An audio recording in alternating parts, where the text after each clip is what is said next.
Welcome to the 10th Quill webinar, ICD-10 and Clinical Documentation Improvement. Today's session is a recorded session, and recording has commenced. We welcome all of you as participants, and we're very excited today to be covering the topic, a very apropos topic of ICD-10 and Clinical Documentation Improvement. Today's session will be presented by Melody Endicott, who is the Senior Director of HIM Practice Excellence at HEMA. My name is Steve Selbst, and I'm a Quill Healthcare Consultant, and I would also like to introduce my colleague, Ms. Regina Vasquez. Between us, we have approximately 30 years of healthcare consulting experience, and we specialize in payer contracts analysis, negotiations, and general healthcare consulting. We have negotiated with commercial payers and Medicare Advantage contracts, well over 10,000 payer contracts between us, and as a result have a pretty good understanding of the entire healthcare landscape. This is the first webinar that Quill has delivered that will provide for CEU credits, and I will explain now and also at the end of the session that in order to obtain your CEU credit from the appropriate organization that you registered with, we will, by the end of the week, contact you and provide the certificate and information that is needed based on the organization that you registered with. Each organization has slightly different requirements in order to obtain the CEU credit, but now that you have registered, we will be able to get back to you, and we will do so by the end of the week. Additionally, since this session is a recorded session, if you don't have the opportunity to sit in on the full session and would like to catch the session at a later time via the recording, you are certainly welcome to do that. We will have the session recorded and available, and we'll contact you by the end of the week as well once that recording is available. Today's topic is the ICD-10 and clinical documentation improvement, and it's a very critical topic as October is around the corner, and certainly ICD-10 is going to represent a major change from the coding standards that we have experienced with ICD-9. So it's really my pleasure today to have Melanie with us, and in a moment I will introduce her. I'd like to mention that this session is sponsored by Quill Healthcare, and Quill Healthcare is the leading seller of medical supplies and office supply products to medical practices and other businesses, and one of its goals is to provide you, its customers and prospective customers, with useful content through this webinar series so that you can further enhance your understanding and efficiency and effectiveness in managing and running your practices. A couple of administrative matters before I introduce Melanie and before we get into the heart of the session. First, there will be an opportunity at several junctures during the next hour to ask questions. At any time, you may ask a question by simply sending an email to the email ID that you see here, which is info@healthsense.com.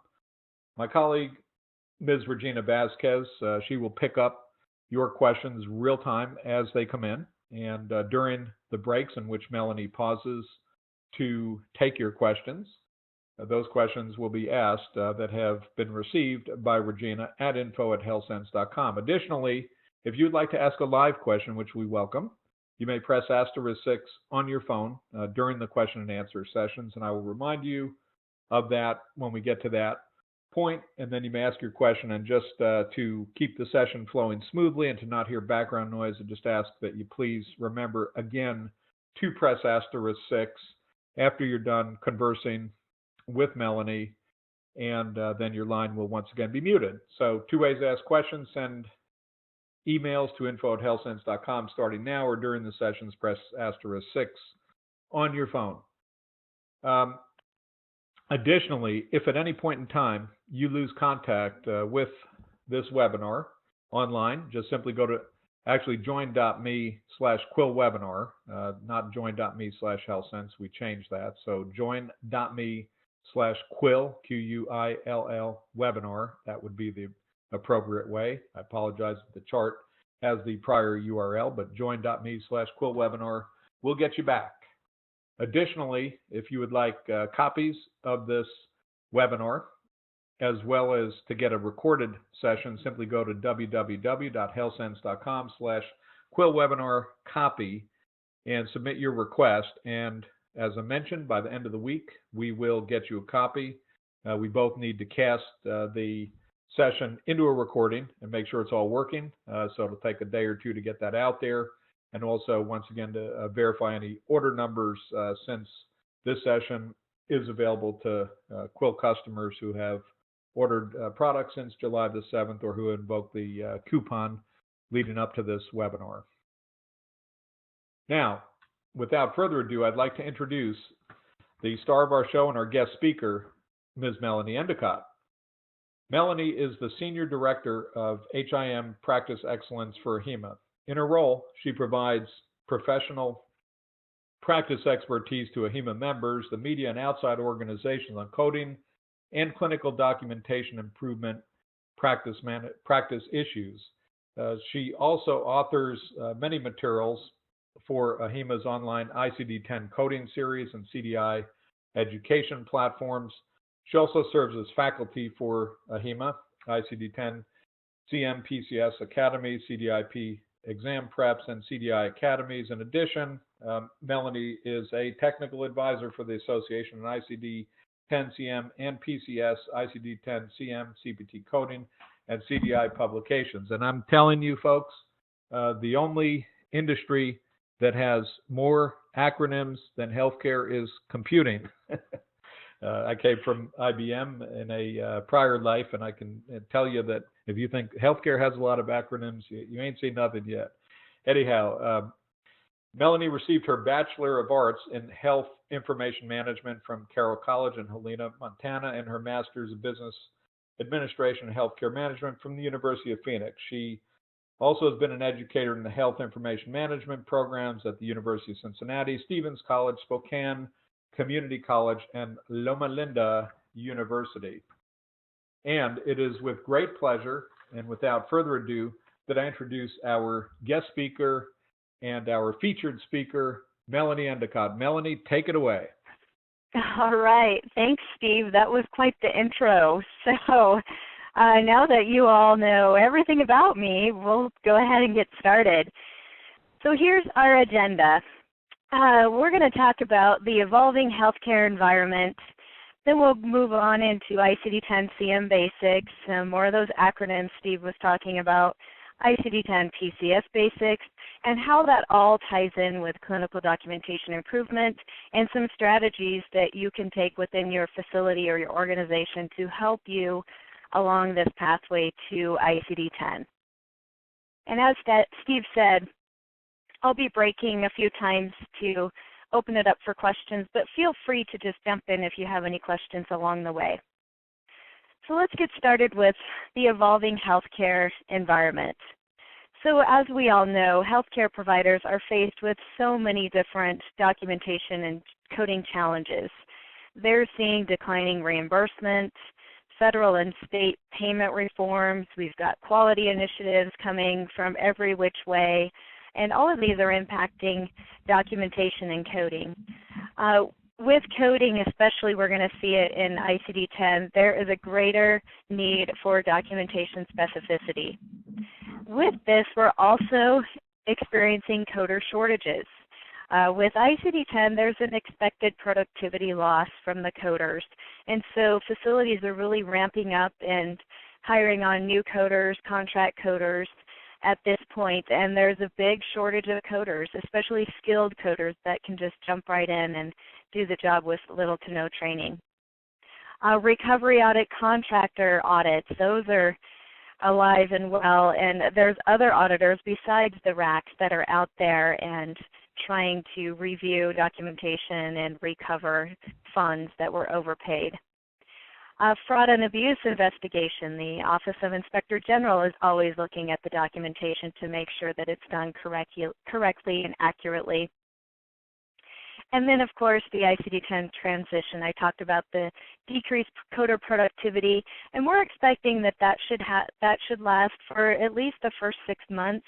Post-implementation, you're going to see a decline in productivity, but then we should see it kind of level out and even go up after that point as the coders get familiar with the codes and be able to navigate through the encoder or the book or whatever they're using and get more familiar with that. And those facilities that have been doing dual coding for 6 months or so leading up to implementation shouldn't see much of a productivity decline because their coders have been very well trained and are ready for the transition.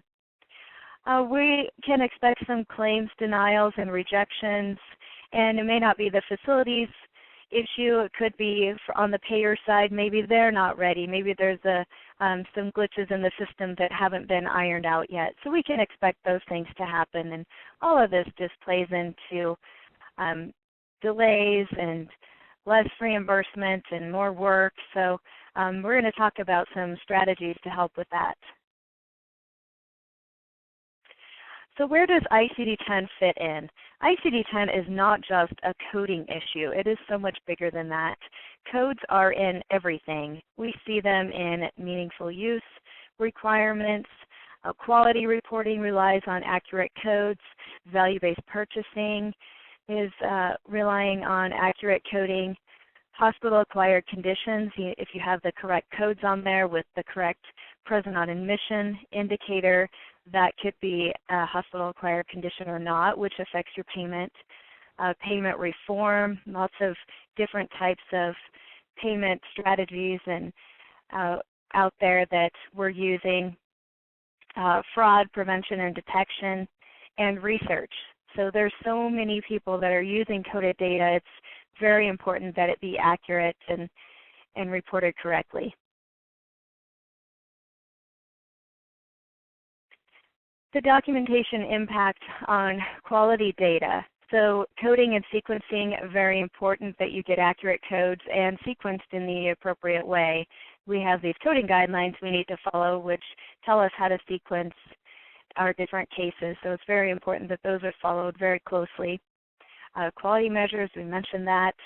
Reimbursement is definitely impacted by quality data and accurate coding. Severity level profiles. The more accurate you can assign those codes, the more accurate the severity level is, along with risk adjustment, present on admission reporting. We talked about that as in relation to the hospital-acquired conditions. It's very important that you have those accurately reported.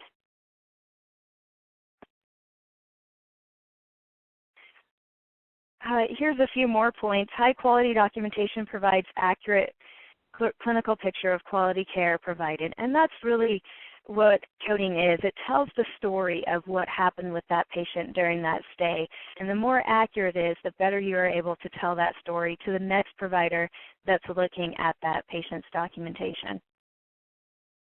Better clinical documentation promotes better patient care and more accurate capture of acuity, severity, and risk of mortality. And that's huge. That's what it all comes down to. It's not about reimbursement. Coding and accurate clinical documentation is about providing better patient care, better quality care for that patient. It all ties in with quality and performance reporting, reimbursement, severity level profiles, risk adjustment profiles, provider profiles, POA, hospital-acquired conditions. All of these we've talked about. It just has so many tentacles that it's reaching out to.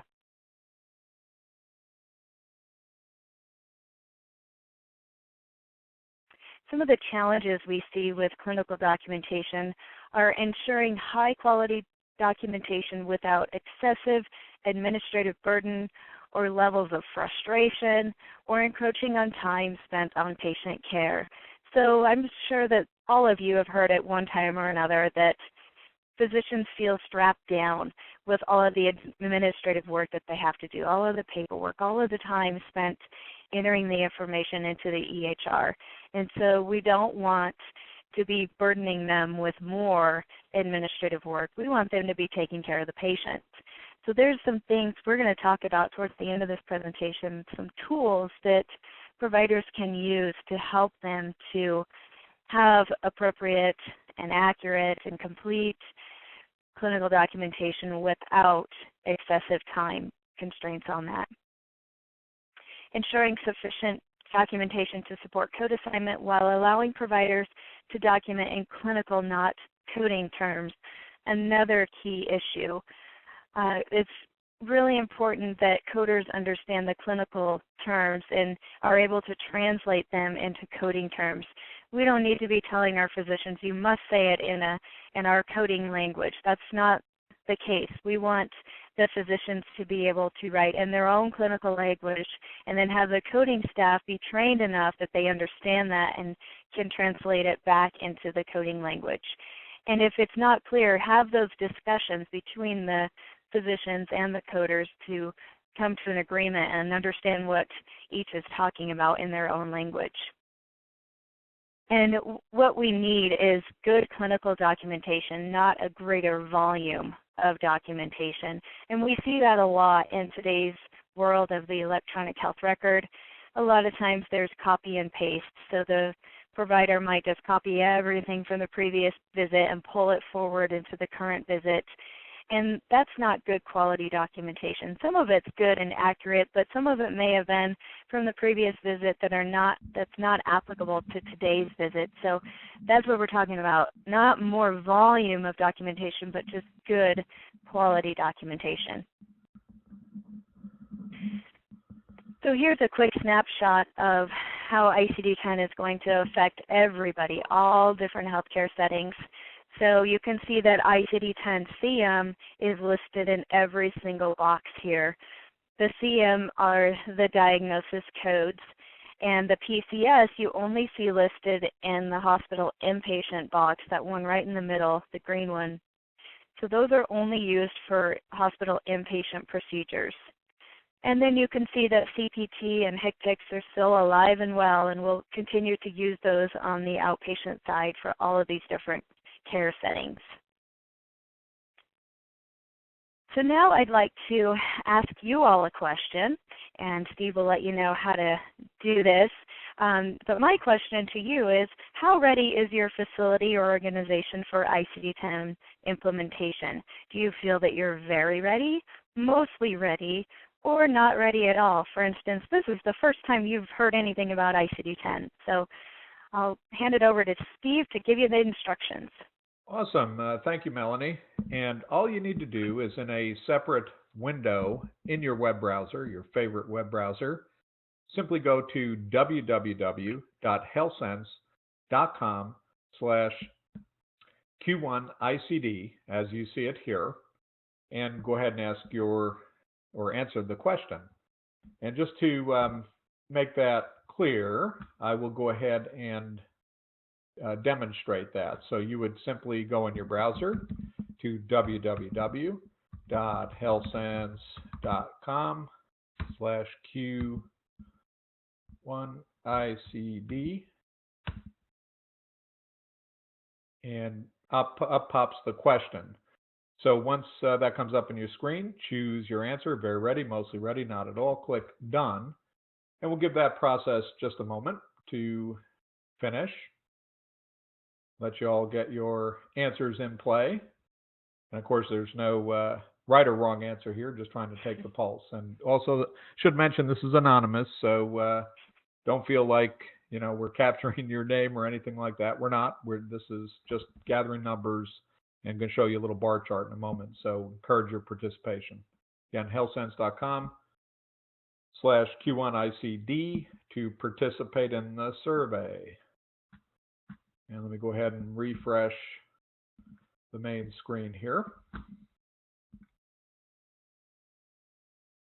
And it looks like we may have 9 outcomes already, so appreciate those that have participated. And let's take a look at the results. Okay, so Melanie, the results are up on the screen if you'd like to provide your input. Okay. All right, great. Well, I'm glad to see that the majority of you are mostly ready or very ready. That's encouraging. At this point, we're just over a month out from implementation, and you really should be at the mostly ready or very ready stage. So those of you that are not ready at all, maybe you're in a position where you don't work with ICD-9 codes now, and it's not really your realm, and you're just here for informational purposes, and that's great.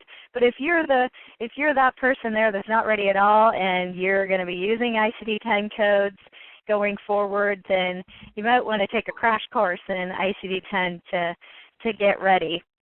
And this will help you to just get the basics. So I'm going to pause here for a second and see if there's any questions. Regina, have we gotten any emailed in, or are there other questions out there? If I can just intervene for one moment, if anyone would like to ask a live question at this time, Regina, first off, please unmute the line so people can ask the question. Press *43, please, Regina.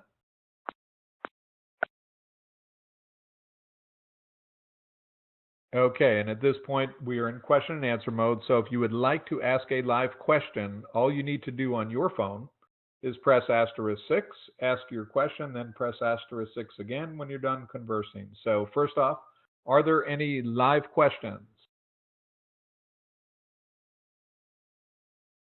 Going once, going twice, *6 to ask a live question. This isn't like an auction. I'm not going to auction off anything. Okay, in that case, I'll pass it over to Regina. We usually do get questions at info@HealthSense in these venues. So Regina, take it away. I do have one question here from one of the participants, and it's a question regarding waivers or any or payers that don't have to move to an ICD-10 format.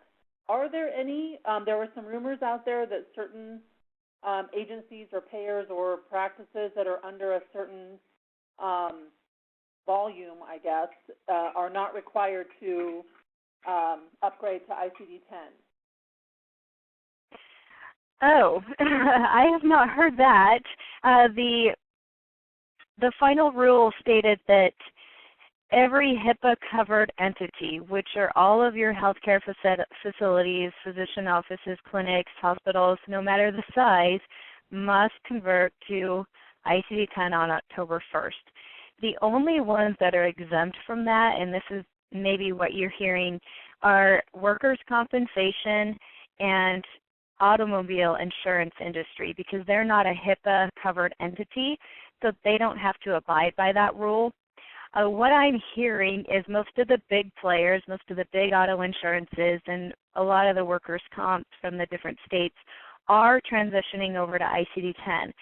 And there's going to be a lot of pressure for those that are holding back, saying we don't want to convert, because the ICD-9 codes are not going to be updated. Nobody's going to be maintaining them. There's not going to be any education available on that anymore. And it's real difficult for the facilities to be able to submit both ICD-9 and ICD-10. So I think we might see some workers' comp or auto insurance agencies holding back for a little bit, but then they're going to see that everybody else is moving to ICD-10, so they might as well too. So that's the only thing I've heard in that arena. But as far as size of facilities getting an exemption, I have not heard that. So that may be a rumor. I'm hoping it's a rumor that's untrue. Okay, that was the question that I had on the email. So okay.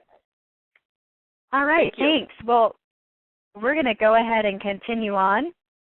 This next section is on ICD-10 CM. We'll get through this, and then I'll go through the CM and the PCS section, and then I'll pause for questions at the end of that too. Real quickly, do we need to put the phones back in presentation, Steve? I'm sorry, Regina? Do we need to put the put it back into presentation mode? Oh yes, please. I apologize. Do an *41, and that will just keep the lines clear. Okay.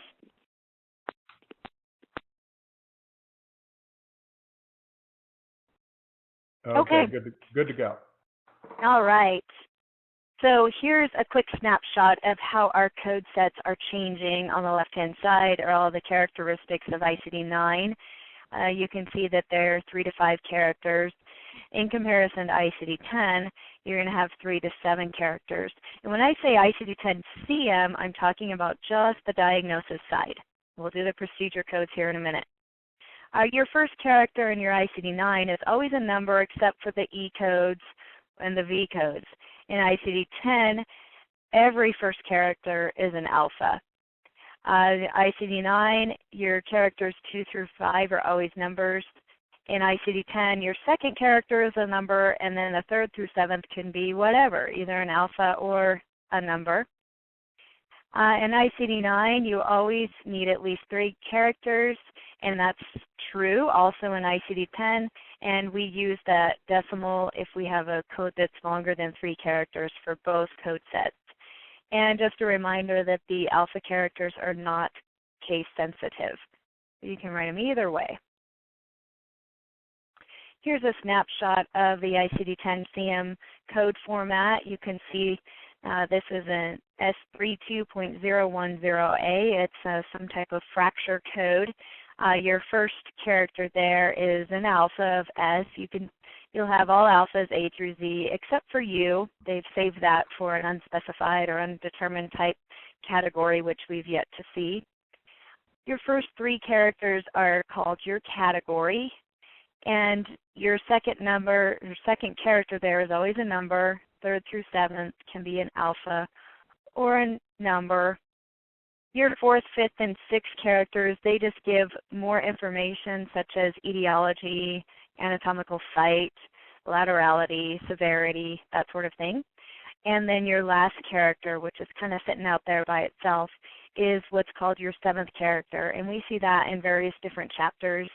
We see it in the OB chapter to identify the fetus, in the injuries chapter to identify the encounter type and external causes of injury.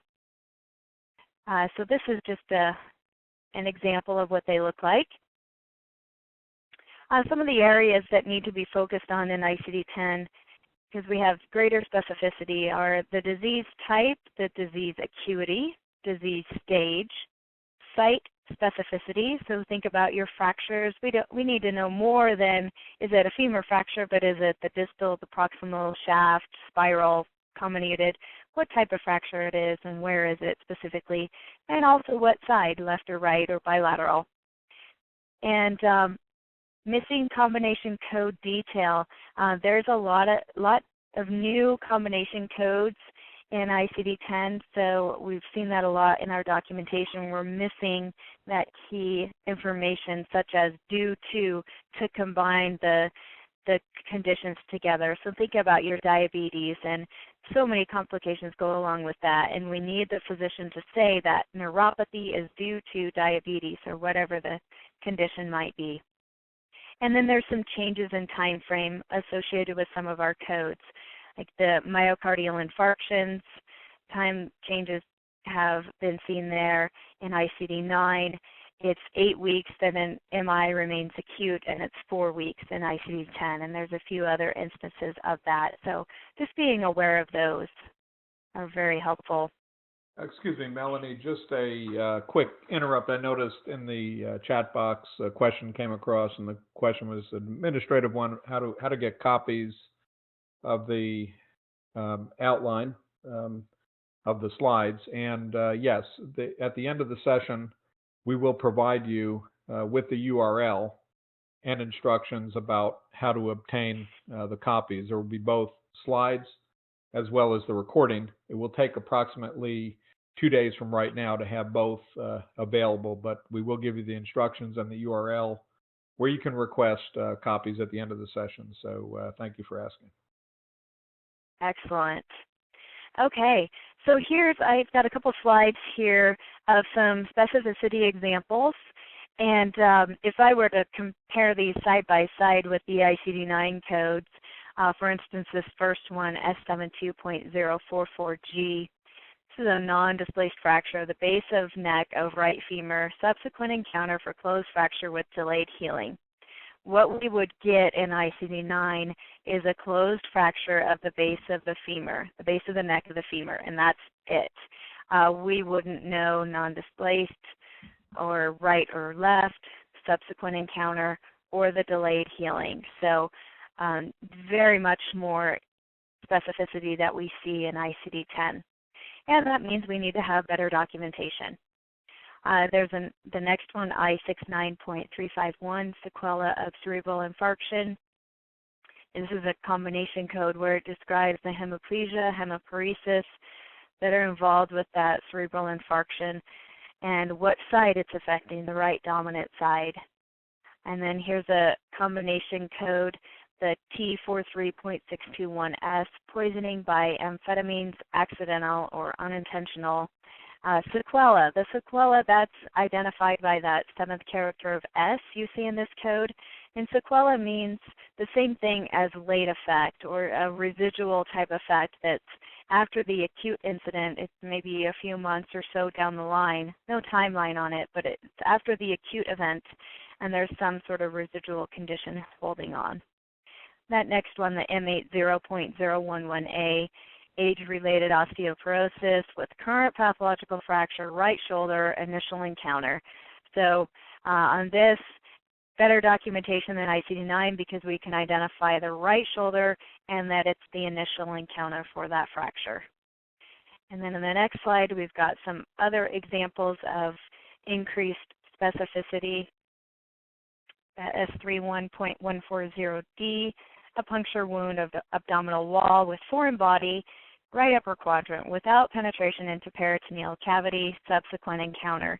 So really, just looking at that one code, you can get a good idea of what's going on with this patient versus in ICD-9, you would get a open wound of the abdominal wall with foreign body. You'd be able to get that, but you wouldn't be able to specify the site and the subsequent encounter and the level of severity of the without penetration in peritoneal cavity. There's another code, T82.6XXA, that has that initial encounter there, infection and inflammatory reaction due to cardiac valve prosthesis. So you can specify what is the device that's causing that infection or inflammatory reaction. Z89.411, acquired absence of great right toe. In ICD-9, we can say acquired absence of toe. We can't specify what toe. Occupational exposure to noise, Z57.0, something that could be affecting your hearing. Z63.71, now this is a very specific one, stress on family due to return of family member from military deployment. So we see that a lot, and now there's a code for it that is not available in ICD-9. And then here's another one that we hope we don't need to use, Y38.811A, terrorism involving suicide bomber, public safety, official injured, initial encounter. So look how specific that is. It tells what happened, who did it, and who was hurt, what was their job. It was a public safety official. So hopefully we never have to use that code, but based on current events, these codes have been added and they're available if we need them. All right, so there's a little short preview of ICD-10-CM, and let's go through the PCS, and then I'll pause for questions at the end of this section. So PCS, these are for hospital inpatient procedures only. If you're in a physician's office, an emergency department, home health, those types of facilities are not going to use ICD-10 PCS codes. They will continue to use CPT and HCPCS codes. So let's just take a real quick look at these. In ICD-9, your procedure codes have between 3 and 4 characters. They're all numbers, and all codes must have at least 3 characters. Very different structure that we have on ICD-10 PCS. They all have 7 characters. There's no decimals. They can be either alpha or numeric. They're numbers 0 through 9 and A through Z, except for I and O, so we don't confuse them with 0 and 1. Again, they're not case sensitive, and they must have 7 characters. Okay, Melanie, I'm sorry, another quick administrative interrupt. I noticed that something came up in the chat window question, and an important one. If you're frozen on a page, I think this individual is frozen on page 17, it may be best for you to re-invoke your browser session. Go to join.me/quillwebinar. Again, join.me/quillwebinar. If in any way you've lost contact and you're not on page 20 at this time, please go to join.me/quillwebinar in another browser session, and that will bring you back to exactly where Melanie is in the session. Apologize for the interrupt, but thought it was important to reemphasize. Thank you, Melanie. All right, great. Yeah, we want to have you all caught up so you can see these slides and follow along. All right, so here I am on slide 21. The ICD-10 PCS characters, this is how the codes are laid out. I said on the previous slide that every code must have 7 characters when we're talking about the PCS codes. And you should be thinking about, is every piece of this documented currently? So we need to know the section, and that's simply, are we doing a surgical procedure, an x-ray, administration of a medication, that sort of thing. The body system, so is it the gastrointestinal, central nervous system, and so on. The root operation, that is the intent or the objective of the procedure, such as excision or insertion of a device or something like that. Body part, so that would be the specific organ or body part like the liver, the pancreas, the femur. The approach, so how did you get there? Did you do an open incision? Did you use a laparoscope, a colonoscopy approach? How did you get there? And the 6th character, the device, so that is anything left in, like a stent put into the heart or a rod put into a femur fracture, those sorts of things. And then qualifier can mean a lot of different things depending on the section you're in. It can tell you the site of the bypass, the type of a graft, or all sorts of different things. So here's an example of how specific we're going to be. In ICD-9, we have 1 code for the suture of an artery. It's 39.31. And it doesn't matter if it's a suture of the aorta or the digital artery or the femoral artery. It doesn't matter. It's all the same code. So if you think about that, it's going to be a much different level of severity depending on where that artery is that you need to go in and suture. But in ICD-9, there's no way to differentiate that. So in ICD-10, they've created 195 codes to describe a suture of an artery. Now that might seem like overkill, but it's really not, because what it does is it identifies the specific body part, such as the abdominal aorta, common carotid artery, radial artery, femoral artery. There's 65 different arteries named. Now within your documentation, the physician or surgeon should be telling you what artery they're suturing. So that's not a documentation deal. It should be there. And then the other piece that makes this so many codes is we can identify the approach. So for each one of these sites, we can identify, did you have to open the patient up with an open incision? Did you do a percutaneous approach, which is just a tiny little incision, or percutaneous endoscopic, which would be like a laparoscopic type approach. So the documentation should be there, but as you can see, we're going to get a lot better codes that we can better describe the severity level of this patient. So some of the things to consider for documentation, specificity, for the root operation, that we have 31 different root operations that we can use, and they're very clearly defined. And the provider must document in their surgical report or their operative report the level of detail that the coder needs to appropriately select the root operation. What I've seen some facilities do, and this is not a good idea, is to give the physicians the list of 31 root operations and say, here, use these. We don't want that. We want the physicians to be talking in their clinical terms, not coding terms, which are our root operations. So what we need is the level of detail to have that detailed enough so the coder can interpret what root operation was being performed. The approach, we don't have any defaults or not elsewhere classified or unspecified approaches. We need to know how did you get there, so that has to be documented. And the specific body part. Again, we don't have any unspecified body parts. We have to know where did you go, including laterality. And we see greater granularity. So in our vessels, I showed you on that previous slide where we name all of the arteries, all the muscles, the nerves, the bones, they're all spelled out. So we need that greater level of specificity.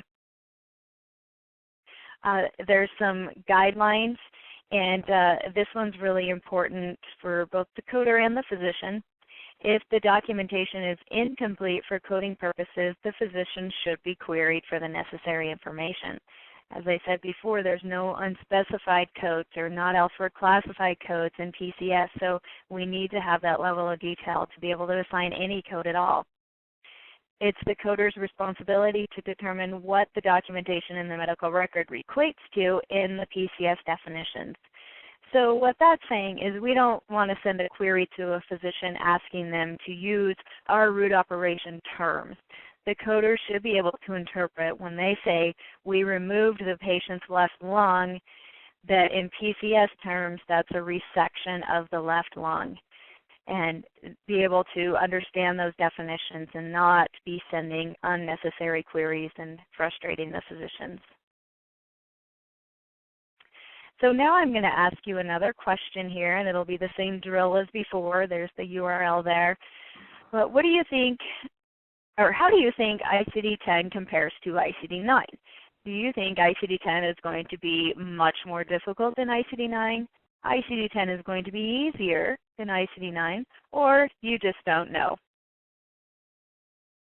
Okay, and once again, to participate in this anonymous survey, just go to www.healthsense.com/Q2ICD, and would appreciate your participation.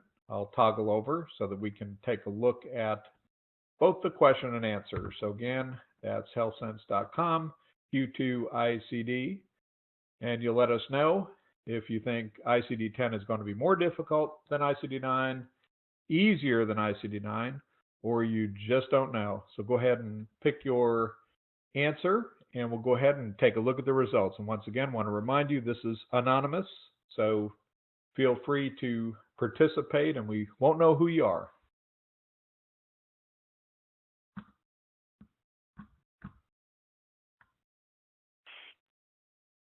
Okay, looks like we have 14, or I'm sorry, 14 on the first one. Let's go back and take a look at that, by the way, see how the rest of that came out. This was the earlier question about are you ready? So I think it's pretty much in keeping with what we saw, except we have a little bit. We have 10% that aren't ready at all, by the way. Okay. So a little bit more on that end. But we have about 8 who have weighed in here. So let's go ahead and take a look at the results. Okay. And here you go, Melanie, if you'd like to take it away. All right. Okay, so most of you think that ICD-10 is going to be more difficult than ICD-9. 30% say it'll be easier, and 20% say, I don't know. So I tend to think that ICD-10 is going to be easier in the long run once you get used to it. I think in the beginning, it's going to be more difficult. And so I agree with all of you and we don't know in a lot of ways, but ICD-10 is going to be more difficult for those brand new to it and learning and getting through the transition. But once you get used to it, you're going to learn to love the specificity. And actually having that more specificity makes it easier, because in ICD-9 world, there's a lot of times where we don't know what the correct code is because they're so vague, and so we kind of just make our best guess. And in ICD-10, there's less vagueness involved, and when you get to that code, you're going to know that it's correct because it is so specific. So that was great. Thank you all for answering that, and I'll pause again and see if there's any questions. Okay, and Regina, first off, please open up the lines by pressing *43.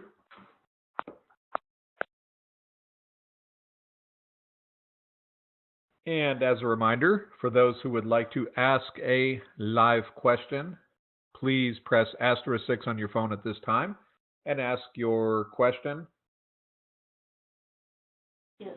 If I offered up a free lobster dinner, would that help? No. No. Well, that's what I hear, boys. No free dinner, no free lunch. Anyway, Milton Friedman quote. Okay, I'll turn it over to Regina then, see if we received any at info@HealthSense. Hello? Oh, yes, great. We have somebody for the lobster dinner. No, no free dinner. Just wanted participation. Go ahead. Will I have to use ICD-10 PCS when billing for the physician portion of a surgery done over at the hospital? Great question. No, you will not. You will still, for the physician reporting of that inpatient surgery, you're still going to use the CPT codes. The hospital is going to report it with ICD-10 PCS, but the physician will report with CPT. Perfect. Thank you. You're welcome. And thank you for that question. Are there other questions you'd like to ask live? Just press *6 and let us know. Okay, then I'll pass it over to Regina. Do we have some questions at info@healthsense.com? Yes, I do have two questions, actually. One is, does the initial encounter code reflect the initial time this patient is seen by their PCP, primary care practitioner, or can it be used for the first time the specialist sees the patient? Great question. And the answer is yes to both. The initial encounter, I like to call it active. If they're undergoing active treatment, and it's an A, so it correlates the active. So, for instance, I'll give you a scenario. Patient goes to their primary care physician, and they have some ankle pain, and the physician evaluates it and thinks that they probably fractured their ankle. So they send them to an orthopedic specialist to get it checked into further. So that primary care physician is going to assign it as an initial encounter. That orthopedic specialist is also going to assign it as an initial encounter with the seventh character of A. And then let's say in a couple days that the patient undergoes surgery. The orthopedic surgeon is going to assign that as the initial encounter still. So think about it as active treatment that they're undergoing. Once they're in the healing phase, they've had their surgery, had it set, whatever the procedure is, then you get into the subsequent encounters. So when they're coming in for their follow-up x-rays, that sort of thing, then it moves on to subsequent. Okay, and the second question, this is kind of a nebulous question, and we may not know the answer, but do you have any foreshadowing or for a crystal ball that's going to that's going to be able to predict how these coding changes is going to affect reimbursement? Okay. Yeah, so I wish I had a crystal ball, but on the hospital inpatient side, those that are under the DRG system, there is an ICD-10 DRG grouper available. It's on the CMS website, and you can go in and you can practice assigning codes and see what the reimbursement difference will be between ICD-9 and ICD-10 based on your current groupings. So there is that. And then with your individual payers, and this is all hospital inpatient side, you should have contracts for what individual DRGs are going to pay, and those should all be updated and reviewed for ICD-10 already. Now on the physician side or outpatient side, your ICD-10 CM codes, they are going to validate medical necessity just as the ICD-9 codes do now. So payment is still going to be driven by the CPT code, but the ICD-10 code is there to establish the medical necessity and describe why they're having these services performed. So I don't see a lot of difference on the physician side, other than if you're not putting accurate codes on there, then you can see some denials. So that's what I'm seeing as far as reimbursement. Thank you. Thank you. Okay, excellent. Regina, for now, so that we can proceed and then finish off in the next 10 minutes or so, please press *41 so that we go back into presentation mode, and thank you all for your questions.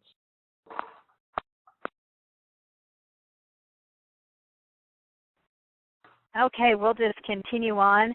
And we do have quite a few slides left here, but that's okay. A lot of this is informational, and you're all going to get copies of the slides, so you'll be able to read through the details when you get those. But I'll cover the highlights here.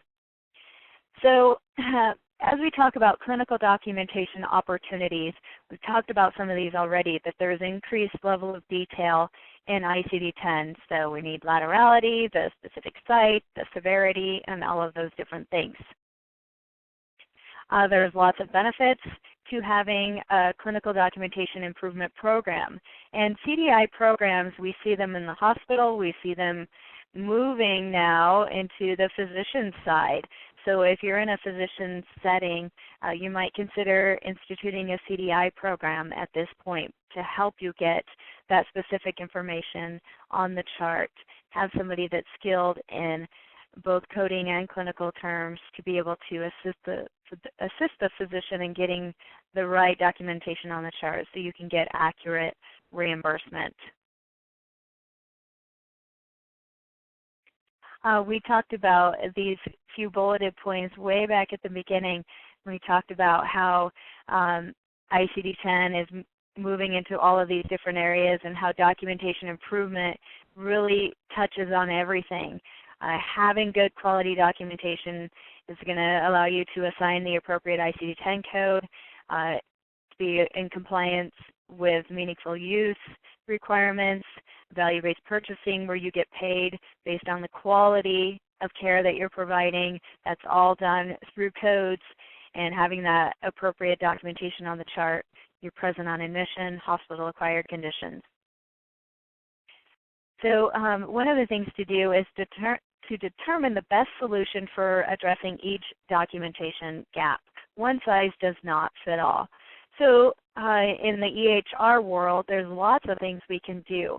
A lot of EHRs have templates built into them. So if a physician starts typing in their encounter and they're doing a general physical or seeing a patient for a certain condition, they should maybe have some prompts that come up. If they start entering in diabetes, there should be some prompts for the specific type of diabetes and complications associated with that. So lots of electronic tools available to help with this. Education is huge, and workflow and operational process changes to make it more streamlined so you're not sending questions a week after the patient has left and trying to get that information in the chart. And to prioritize, start with low-hanging fruit or issues with the greatest impact. So run a list of your top 10 diagnoses or procedures and see if there's some documentation improvement areas that you could focus on. Here's some other strategies for clinical documentation improvement. Identify and implement changes in the documentation capture process, for instance, EHR documentation templates and prompts. And I have several slides on that you'll be able to read through. The key to quality care is to focus on capturing quality information at the point of care. So we don't want to be capturing this a week after the patient has left. It's real time being able to get that information in the chart. And improving documentation has immediate benefits, not just for reimbursement, but for the care of that patient. Educate the medical staff, get them on board with documentation improvement, and demonstrate to the physicians the value of high-quality documentation.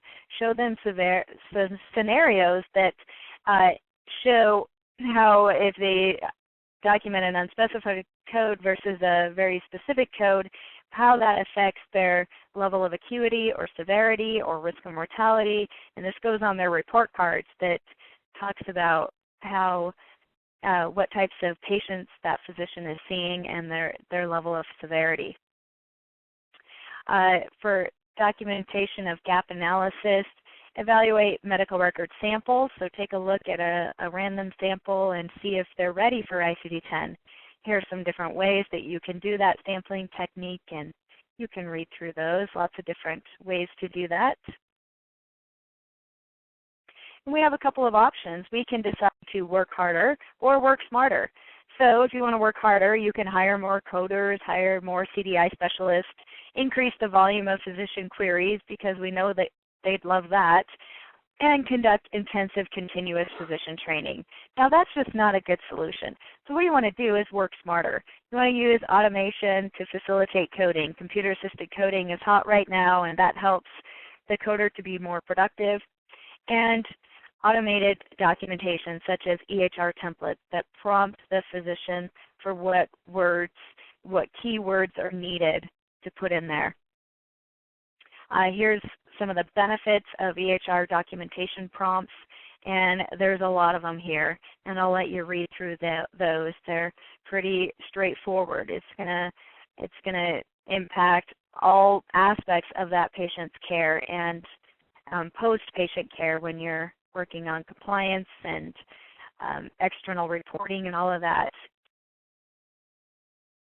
The EHR documentation templates, if you don't know what these are or have never used them, talk to your EHR vendor because they're more than likely they might have these available. Maybe it's just an add-on feature where you can get some EHR templates built in. You can build them yourself, customize them, and it's a collect once, use many type model.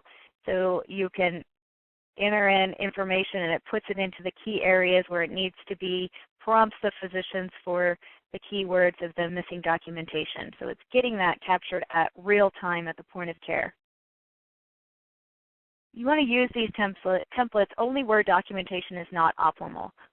So that's part of your gap analysis, taking a look at your current documentation and seeing where your needs are. We want to avoid using templates for everything because that's just going to cause fatigue and the clinicians won't be happy. You want to use default values with extreme caution to avoid inaccurate information. So you don't want to just always default to diabetes type 2 if they don't tell you. We want to get the physicians to be giving us that specific information. Do not include coding nomenclature in a template. Again, we want to use clinical terms, not coding terms. Here's some more information about templates. They shouldn't be too prescriptive, complicated, time-consuming. Physicians need education on it. And you need to have a review process and a maintenance process for those templates. Here's some of the benefits of EHR templates. I'll let you read through those when you get the slides. And then here's some of the ICD-10 elements that need to be added to your EHR templates. If you already have some and you're using them for ICD-9, think about adding these pieces for ICD-10. And then here's some additional ones for ICD-10 and more for ICD-10, external cause, the site of the hemiplegia, underdosing, and so on.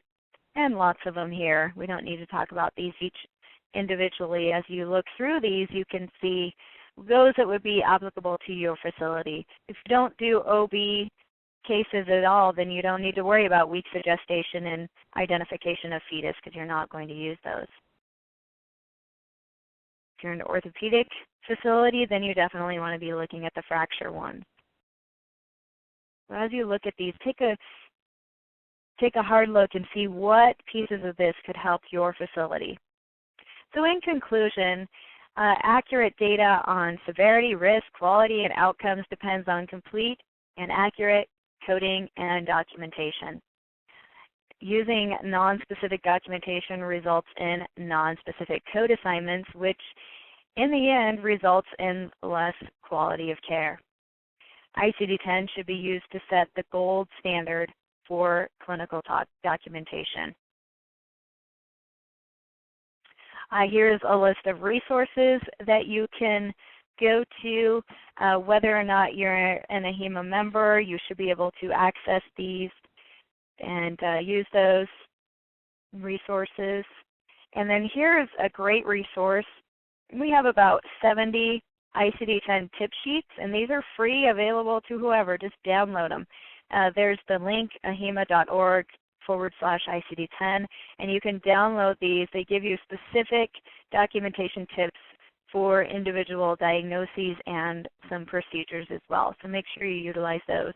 Print them, give them to whoever you want. There's no limits on who to distribute those to. And then here's my contact information. If you need help accessing any of those resources or you have any follow-up questions, I would be happy to talk to you. So now I'm going to turn it back over to Steve. And Melanie, I want to thank you for all of the useful information for the attendees about ICD-10.